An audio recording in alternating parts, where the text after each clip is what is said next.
BCCI ஒரு சாபமா, ஸ்பான்சர்களா வந்து நாசமா போன பெருநிறுவனங்கள். பிசிசிஐ கூட ஸ்பான்சர்ஷிப் ஒப்பந்தம் போட்டுக்கிட்ட ட்ரீம் 11 நிறுவனம் இப்போ பணம் கட்டி விளையாடக்கூடிய போட்டிகளை நிறுத்திருக்கு. தொட்டதெல்லாம் பொன்னா மாறக்கூடிய மன்னரை பத்தின கதைகளை நாம கேட்டிருப்போம்.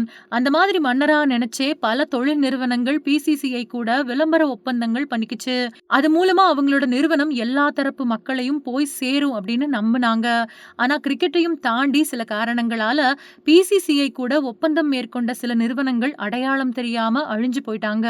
கிரிக்கெட்டை ஒரு மதமா போற்றக்கூடிய இந்தியர்கள் மத்தியில அந்த விளையாட்டோட வாயிலா அவங்களோட வியாபாரத்தை பெருக்க நிறுவனங்கள் திட்டம் போட்டுச்சு. இதுக்கான வீரர்கள் அணியும் ஆடைகள்ல நிறுவனத்தோட பெயரை பொறிக்க பல கோடியை கொட்டி ஒப்பந்தங்களை போட்டுக்கிட்டாங்க. இந்திய அணியில இருக்கக்கூடிய ஒவ்வொரு வீரருக்கும் ஏராளமான ரசிகர்கள் இருக்காங்க.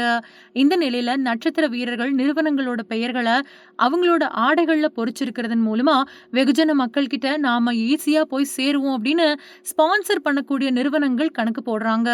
கோடிகளை கொட்டி ஒப்பந்தங்களை மேற்கொள்றது மூலமா சில நிறுவனங்கள் நல்ல லாபம் பாக்குறாங்க. அதே நேரம் சில நிறுவனங்கள் நேரெதிரான வீழ்ச்சியை எதிர்கொள்றாங்க. அந்த வகையில தான் இப்போ ட்ரீம் 11 நிறுவனம் கடுமையான பாதிப்பை எதிர்கொண்டிருக்கு. பிசிசிஐ உடனான 358 கோடி ரூபாய் மதிப்பிலான ஒப்பந்தம் அடுத்த வருஷம் மார்ச் மாசம் தான் முடிவடைய இருக்குது. பிசிசிஐ கூட ஒப்பந்தம் மேற்கொண்டதுக்கு பின்னாடி கடுமையான நெருக்கடியை எதிர்கொள்றதுல ட்ரீம் 11 நிறுவனம் முதலானது கிடையாது. 2001வது வருஷம் கம்பீரமா ஜொலிச்ச சஹாரா நிறுவனம் சௌபியோட கட்டுப்பாட்டுல 2011வது வருஷம் கடும் வீழ்ச்சியை சந்திச்சது. கடைசியில் அதோட உரிமையாளர் சிறையிலையும் அடைக்கப்பட்டாரு. ஒலிபரப்புத்துறை ஜாம்பவானா கருதப்பட்ட ஸ்டார் இந்தியா 2014ல இருந்து 2017 வரைக்கும் உச்சத்துல இருந்துச்சு. ஆனா அதோட தனிப்பட்ட ஆதிக்கத்துக்கு எதிரான விசாரணைகள் மூலமா நிதி அழுத்தங்கள்ல சிக்கிக்கிச்சு. சீனா தொலைபேசி நிறுவனமான ஓப்போ இரு நாடுகள் இடையேயான அரசியல் பதற்றங்கள் காரணமா இந்திய அணியில ஸ்பான்சர்ஷிப்ல இருந்து விலக்கப்பட்டுச்சு.